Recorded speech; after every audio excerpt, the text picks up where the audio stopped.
힘들 때 힘을 빼면 힘이 생긴다. 김하나. 야구 좋아하시는 분들 계세요? 손 한번 들어볼까요? 오, 정말 많이 계시네요. 저도 야구 중계를 곧잘 보는 편인데요. 재작년쯤이었던 것 같아요. 야구 중계를 우연히 보고 있는데 베어스 팀의 경기였어요. 그 당시에 투수는 이현승 선수였고 포수는 양의지 선수였어요. 베어스 팀이 위기 상황이 됐어요. 근데 그때 양의지 포수가 타임을 요청하더니 이현승 투수한테로 다가갔어요. 보통 그럴 때 작전도 얘기하고 이런저런 의견을 교환하고 그러잖아요. 그런데 양의지 선수가 뭐라고 얘기했더니 이현승 투수가 글러브로 이렇게 약간 쥐어박는 신용을 하더니 피식 웃고는 서로 각자의 자리로 돌아갔어요. 그리고 경기는 진행되었죠. 그 당시에 스포츠 해설자가 방금 양의지 포수가 뭐라고 한 걸까요? 라고 얘기했지만 중계를 보는 우리는 알 수가 없죠. 베어스 팀은 위기 상황을 잘 넘겼어요. 이현승 투수가 공을 잘 던졌던 거겠죠. 승리 투수가 이현승 선수가 됐고요.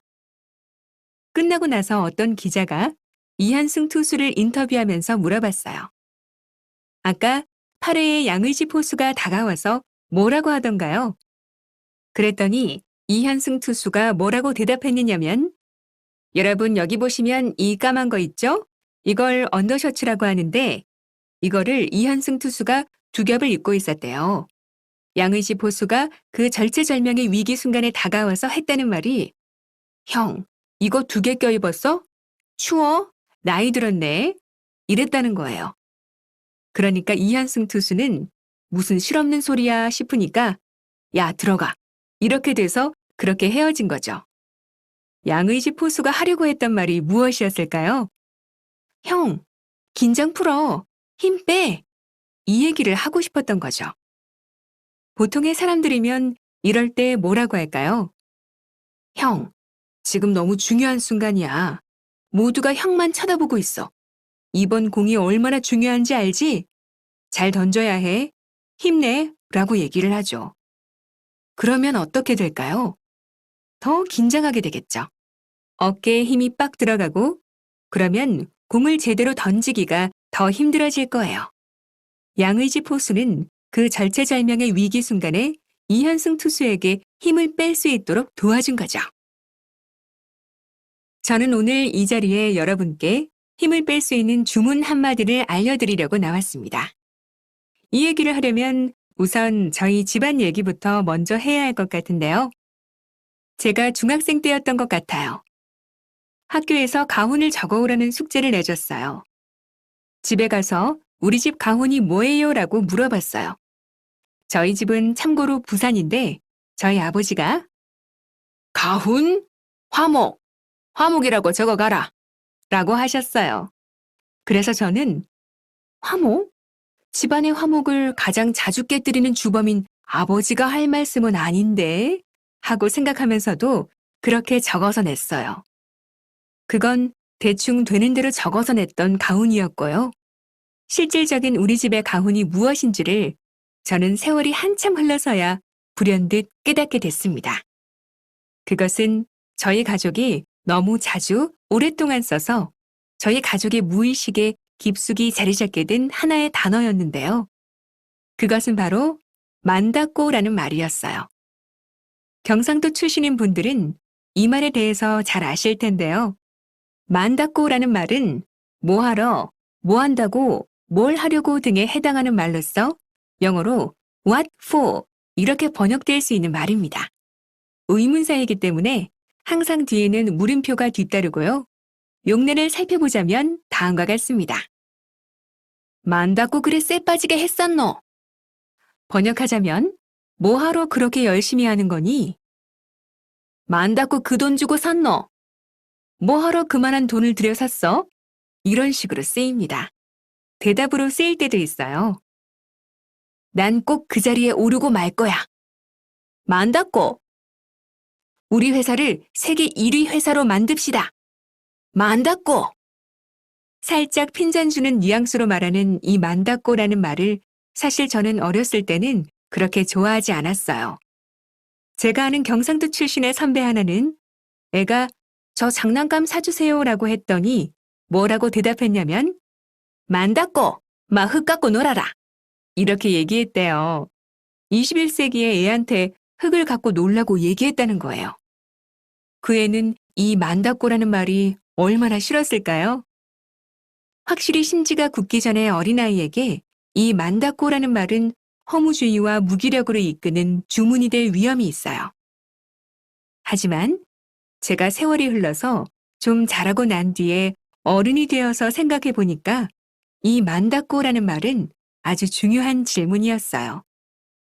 사는 게 힘에 부칠 때나 선택의 기로에 놓였을 때 제 안에 내재되어 있는 이 만닫고라는 말을 되새기면서 저는 그 질문에 대한 답을 찾을 수 있었어요. 만닫고 이것을 해야 하지? 만닫고 이렇게 살고 있지? 내가 정말로 이것을 원하나? 아니면 다른 사람들이 다 그렇게 사니까 나도 그렇게 살아야 한다고 떠밀려서 생각하는 건가? 저는 만닫고라는 질문을 찾으면서 제가 불필요하게 힘을 들이고 있던 곳에서 힘을 거두어 드릴 수 있었어요. 이를테면 제가 강연 프로그램에 출연하게 됐다고 생각을 하니까 걱정이 되는 거예요. 아, 이거 잘해야 할 텐데 실수하면 어떡하지? 그런 생각이 들었어요. 그러다가 문득 스스로에게 질문을 해봤어요. 만닫고 내가 긴장을 하지? 만닫고 내가 강연 프로그램에 나오면 더 잘해야 한다고 생각을 하지? 왜냐하면 나는 평소에 잘하는데. 저는 수많은 사람 앞에서 1시간씩 2시간씩 강연을 해본 적도 있기 때문에 15분 정도의 강연은 사실 부담이 덜하잖아요. 근데 만닫고 내가 긴장을 하는가 곰곰이 생각해 봤더니 저것 때문이었어요. 카메라. 저 뒤에도 있네요, 카메라. 자, 이 강연이 다른 강연과 다른 점은 녹화가 되고 있다는 거죠. 저 카메라를 통해서 수많은 사람이 나를 보게 될 수도 있어 하고 생각하니까 긴장이 되는 거였어요. 하지만 곰곰이 생각해 보면 긴장할 이유가 없죠. 왜냐하면 저는 오늘 여기 모인 여러분들께만 제 이야기를 잘 전달해 드리려고 노력하면 분위기가 좋을 테고, 그러면 자연스러운 모습이 카메라에 녹화가 될 테니까. 저는 결국 카메라를 의식할 필요 없이 힘을 빼고 평소에 하던 대로만 하면 되는 거였어요. 이 카메라라고 하는 것이 말이죠. 평소에 이렇게 막 잘 웃던 사람도 카메라를 정색하고 들이대면 표정이 굳죠. 결혼식 같은 데서도 신랑 신부 하객 올라오세요. 카메라 여기 보세요. 자, 밀착하시고 45도 어깨 하시고 웃으세요. 하나, 둘 이러면서 찍으면 결과가 어떻게 되죠? 이렇게 되잖아요. 입꼬리에 경련 일어나고. 그게 다 힘이 들어가서 그런 거거든요. 나는 오래갈 사진에 잘 나와야 한다고 생각하는 것도 있고. 우리나라 사람들은 카메라를 굉장히 의식하며 사는 경향이 있어요. 바로 남의 눈이라고 하는 카메라입니다. 좁은 땅덩어리에 사람이 너무 많이 살아서 그런지 모르겠지만 남들이 나를 어떻게 생각할까? 남의 눈에 내가 어떻게 보일까? 뒤처지게 보이지는 않을까? 이런 식의 신경을 굉장히 많이 쓰고 살아가는 문화권이에요, 우리나라는. 제가 이런 얘기를 들었습니다. 어떤 회사의 사택에 사는 사람의 이야기였는데요. 그 사택은 회사에서 보너스가 나오면 그 사택 앞에 놓여있는 차가 착착 바뀐대요. 소형에서 중형으로, 중형 몰던 사람은 대형으로 이렇게. 누가 한 사람 차를 바꾸면 그 회사에 같이 다니고 있는 직급이 비슷한 사람이 봤을 때 저 사람이 차를 바꿨어? 내가 차를 바꿀 때가 됐나? 내가 같은 직급인데 저 녀석보다 뒤떨어져 보이면 안 되겠다. 뒤처져 보이면 안 되겠다. 그럼 나도 차를 바꿔야지. 이런 식의 연쇄 반응이 일어난다는 거죠. 그런데 그 욕망이라고 하는 게 차를 바꿔야겠다는 그 욕망이라는 게 꼭 본인 스스로의 것만은 아닌 것 같죠. 그것은 남의 눈이라는 카메라를 의식한 욕망일 수 있어요. 이럴 때 만닫고라고 질문을 해봐야 합니다. 만닫고 내가 차를 바꿔야겠다고 생각하지? 지금 차도 멀쩡히 잘 쓰고 있는데. 차를 바꿀 게 아니라 내가 오래전부터 하고 싶었던 뭔가를 해봐야겠다.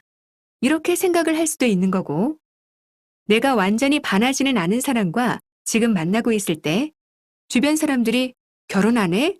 국수는 언제 먹여줄 거야? 라고 얘기를 해서 압박감을 느낄 때도 만닫고 저 사람들이 나 대신 결혼 생활을 해줄 건가? 아니잖아요.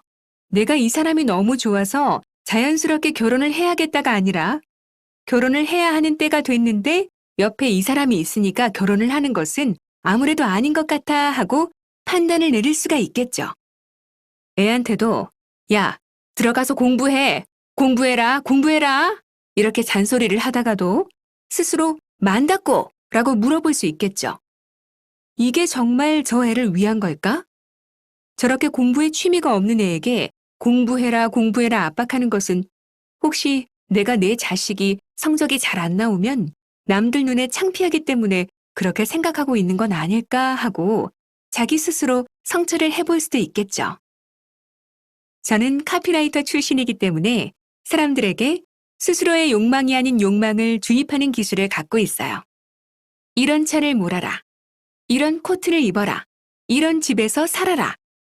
사람들이 어떤 것을 굉장히 강렬하게 원하게 될 때는 그게 스스로만의 욕망이 아닐 수가 있어요. 저는 그런 기술을 갖고 있기 때문에 여러분께 이 만다꼬를 되새겨보기를 권합니다.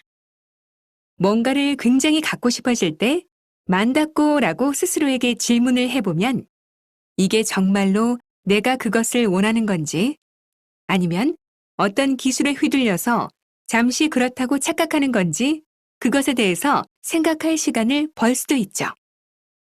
이 친구는 저와 같이 사는 친구인데요. 마라톤을 해요.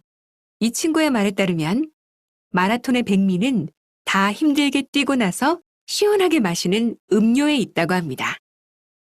사람들은 인생을 마라톤에 비유하기를 좋아하죠. 인생 마라톤이야.